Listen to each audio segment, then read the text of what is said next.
ఆంధ్రప్రదేశ్ రాష్ట్ర పంచాయతీరాజ్ శాఖ జాతీయ స్థాయిలో వరుసగా రెండో ఏడాది కూడా దీన్ దయాళ్ ఉపాధ్యాయ పంచాయత్ సతత్ వికాస్ జాతీయ పురస్కారాలకు ఎంపిక కావడం శుభ పరిణామం. గౌరవ ముఖ్యమంత్రి శ్రీ నారా చంద్రబాబు నాయుడు గారి మార్గదర్శకత్వంలో ఉప ముఖ్యమంత్రి మరియు పంచాయతీరాజ్ శాఖ మంత్రివర్యులు శ్రీ పవన్ కళ్యాణ్ గారి నాయకత్వంలోని కూటమి ప్రభుత్వం గ్రామాల సర్వతోముఖాభివృద్ధికి చేస్తున్న కృషికి ఈ అవార్డులు నిదర్శనం.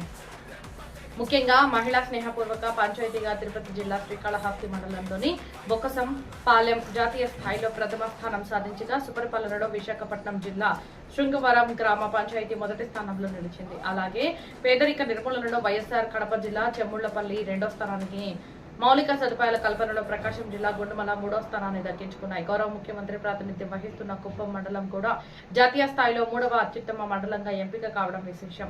ఈ అద్భుత విజయానికి కృషి చేసిన సర్పంచులు, వార్డు మెంబర్లు మరియు అధికారులకు అభినందనలు తెలుపుతూ గ్రామీణ అభివృద్ధిని గుర్తిస్తున్న గౌరవ